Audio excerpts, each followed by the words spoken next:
அனைவருக்கும் வணக்கம். நம்ம டெய்லியும் ஹிந்து நியூஸ் பேப்பர்ல என்ன இம்பார்ட்டன்டான நியூஸஸ் இருக்கு அப்படிங்கறத பாக்குறோம். இன்னைக்கு என்ன இருக்கு அப்படிங்கறத பார்ப்போம்.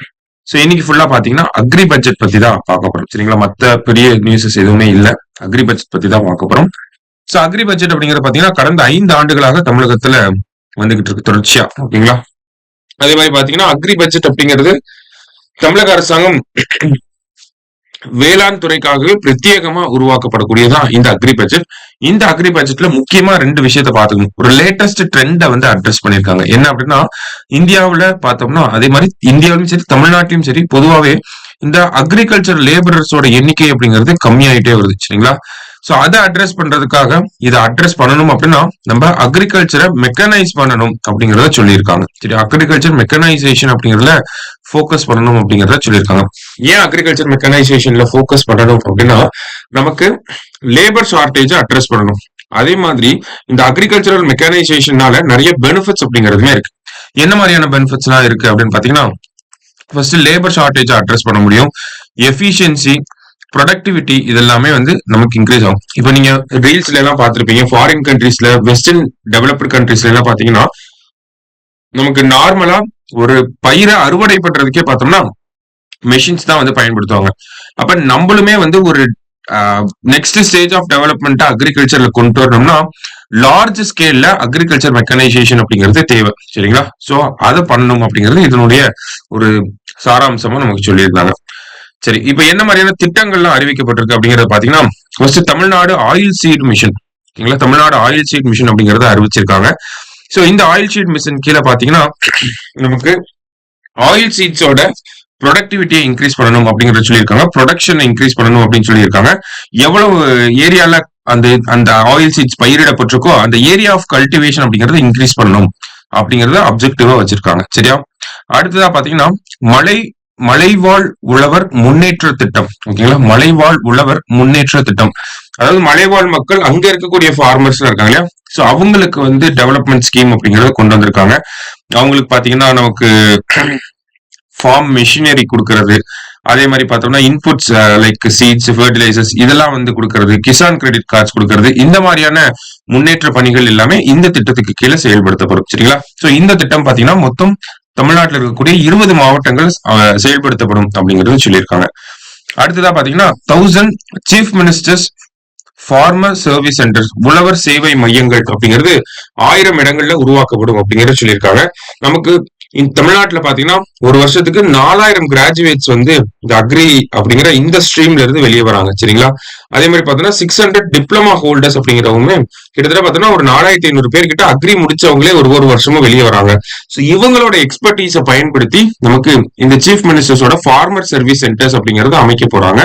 சோ இவங்க எல்லாம் என்ன பண்ணுவாங்கன்னா ஃபார்மர்ஸ்க்கு டெக்னிக்கல் இன்புட் அப்படிங்கறத கொடுக்க போறாங்க. டெக்னிக்கலா இதை பண்ணுங்க, இதை பண்ணாதீங்க, இந்த உரத்துக்கு மேல இந்த உரத்தை போடுங்க, அந்த மாதிரியான ஒரு டெக்னிக்கல் சப்போர்ட் அப்படிங்கறத கொடுக்க போறாங்க. சரியா? அடுத்ததா பாத்தீங்கன்னா அவுட்ரீச் கேம்பெயின். இது ரொம்ப ரொம்ப முக்கியமான ஒரு விஷயம். இவ்வளவு நாள் பார்த்தோம்னா அரசு அலுவலர்களை தேடிதான் நம்ம எல்லாருமே போயிருப்போம். விவசாயிகளும் அதே மாதிரிதான் அரசாங்க அலுவலர்களை தேடிதான் போயிருப்பாங்க. ஆனா இந்த பட்ஜெட்ல என்ன சொல்லியிருக்காங்கன்னா ஒவ்வொரு பிளாக் லெவல் ஆபீசர்ஸும் அரசாங்கத்துல நமக்கு விவசாயத்துறைக்கு கீழே, வேளாண்மை துறைக்கு கீழே இருக்கக்கூடிய ஒவ்வொரு பிளாக் லெவல் ஆபீசர்ஸும் என்ன பண்ணணும்னா அவங்க ஒவ்வொரு மாசமும் ஒரு வில்லேஜ் செலக்ட் பண்ணி அந்த வில்லேஜுக்கு வந்து அந்த அபிஷியல்ஸ் போய் அங்க இருக்கக்கூடிய ஃபார்மர்ஸோட இன்டராக்ட் பண்ணணும் அப்படிங்கறத பட்ஜெட்ல அறிவிச்சிருக்காங்க. சரியா?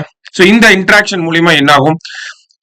அரசாங்க அலுவலர்கள் என்ன சொல்லுவாங்கன்னா இந்த மாதிரியான திட்டங்களை அரசாங்கம் நடைமுறைப்படுத்திட்டு இருக்கு, இதுல உங்களுக்கு சப்போர்ட் கிடைக்கும், இந்த மாதிரி நீங்க பண்ணலாம், காலநிலை மாற்றத்தினால இந்த மாதிரியான பாதிப்புகள் ஏற்பட வாய்ப்புகள் இருக்கு, அதுக்கு நீங்க இந்த ஒரு மெத்தடாலஜி பண்ணலாம் அப்படின்னு சொல்லி அவங்க தரப்புல இருந்து அவங்களோட சஜஷன்ஸை கொடுப்பாங்க.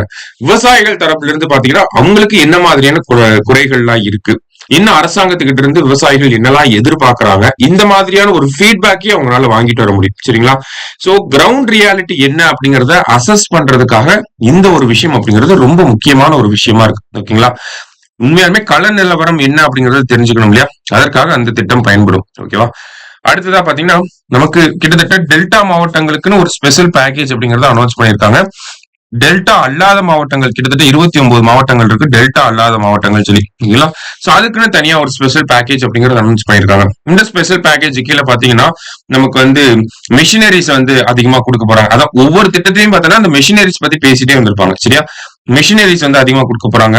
குவாலிஃபைடா இருக்கக்கூடிய குவாலிட்டி சர்டிபிகேட் வாங்கின சீட்ஸ் தான் வந்து கொடுக்க போறாங்க. சோ இந்த மாதிரி ஒவ்வொரு டெல்டா மாவட்டத்துக்கு தேவையான விஷயங்கள், டெல்டா அல்லாத மாவட்டங்களுக்கு தேவையான விஷயங்களை பண்ண போறாங்க, சரியா? அடுத்ததா பாத்தீங்கன்னா நமக்கு தமிழ்நாடு கேஷ்யூ போர்டு அப்படின்னு சொல்லி கொடுத்திருக்காங்க. அதாவது தமிழ்நாடு முந்திரி வாரியம் அப்படின்னு சொல்லியிருக்காங்க, சரியா? இந்த மாதிரி ஒரு 10 கோடி ரூபாய் செலவுல தமிழ்நாடு முந்திரி வாரியம் அப்படிங்கிறது அமைக்கப்படும். ஏன் தமிழ்நாட்டுக்கு ஒரு முந்திரி வாரியம் அப்படிங்கிறது பாத்தீங்கன்னா, தமிழ்நாட்டுல இந்த அரியலூர், கடலூர், விழுப்புரம், புதுக்கோட்டை, தேனி போன்ற மாவட்டங்கள்ல முந்திரி சாகுபடி அப்படிங்கிறது அதிகமாகவே இருக்கு. இந்திய அளவுல பார்த்தோம்னா தமிழ்நாடு முந்திரி உற்பத்தியில 4வது இடத்துலயும், முந்திரியோட ஏற்றுமதியில 2வது இடத்துலயும் இருக்கு, சரிங்களா? கிட்டத்தட்ட ஆனுவல் ப்ரொடக்ஷன் பார்த்தோம்னா 43,000 டன்ஸா இருக்கு நமக்கு, சரியா? சோ தமிழ்நாடு கேஷ்யூ போர்டு அப்படிங்கிறது வரப்போகுது. ஆனா எங்க வரப்போகுது அப்படிங்கறத சொல்லல, சரியா? அடுத்தது scheme for solar powered pump sets அப்படிங்கறத கொடுத்திருக்காங்க. சோ இந்த scheme for solar powered pump sets அப்படிங்கிறது பாத்தீங்கன்னா, இப்போ பெரிய பெரிய விவசாயிகள் கிட்ட இந்த பம்ப் செட் அதெல்லாம் வச்சிருப்பாங்க இல்லையா? சின்ன சின்ன விவசாயிகளுக்கு இதெல்லாம் இருக்காது. சோ அதனால என்ன பண்றாங்கன்னா அரசாங்கமே மானியம் வழங்க போறாங்க. கிட்டத்தட்ட ஒரு 1000 ஃபார்மர்ஸ்க்கு பாத்தீங்கன்னா, விவசாயிகளுக்கு பாத்தீங்கன்னா அவங்க எஸ்சி ஃபார்மர்ஸா இருக்காங்க, ஸ்மால் ஃபார்மர்ஸா இருக்காங்க, இல்ல மார்ஜினல் ஃபார்மர்ஸா இருந்தாங்கன்னா அவங்களுக்கு 70% மானியம் கொடுக்க போறாங்க. மத்த ஃபார்மர்ஸ்க்கு 60% மானியம் அப்படிங்கறத கொடுக்க போறாங்க. அடுத்ததா பாத்தீங்க அப்படின்னா நியூட்ரிஷன் ஃபார்மிங் மிஷன், ஓகேங்களா? சோ இந்த நியூட்ரிஷன் ஃபார்மிங் மிஷன் அப்படிங்கறத 125 crore இம்ப்ளிமெண்ட் பண்ண போறாங்க. இதுக்கு கீழே என்ன பண்ண போறாங்க அப்படின்னா ஸ்டேட்டோட நியூட்ரிஷனல் செக்யூரிட்டி இன்க்ரீஸ் பண்ணணும், ஃபார்மர்ஸோட இன்கம் இன்க்ரீஸ் பண்ணணும். எப்படி? ஹையர் ப்ரொடக்ஷன் ஆஃப் வெஜிடபிள்ஸ் மூலியமா, ஓகேங்களா? Vegetables, fruits, pulses, minor millets இந்த மாதிரியான ப்ராடக்ட்ஸ் அதிக அளவுல விளைவிக்கிறது மூலியமா நியூட்ரிஷனல் செக்யூரிட்டி என்ஹான்ஸ் பண்றாங்க. அதே மாதிரி பாத்தீங்கன்னா நமக்கு ஃபார்மர்ஸோட இன்கமையும் இன்க்ரீஸ் பண்ணலாம் அப்படின்னு சொல்லி பிளான் பண்ணிருக்காங்க, சரியா? ரைட். அடுத்ததா பாத்தீங்க அப்படின்னா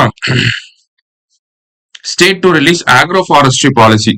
சோ இந்த கமர்ஷியலி வேல்யூபிள் ட்ரீஸ்லாம் இருக்கும், லைக் பாத்தீங்கன்னா நமக்கு இந்த சந்தன மரம், அடுத்தது மகோகனி, இந்த மாதிரியான ட்ரீஸ் எல்லாம் வந்து இருக்கும் இல்லையா?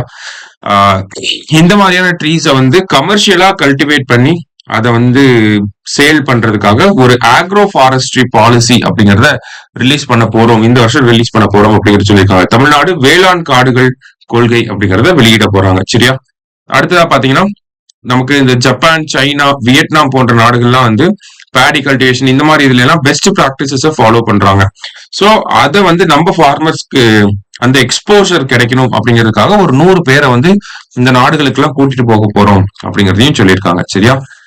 சோ ஓரளவுக்கு பார்த்தோம்னா இந்த பேஜ்லயே நமக்கு பட்ஜெட் ரிலேட்டடா இருந்த எல்லா நியூஸுமே கவர் ஆயிருக்கு.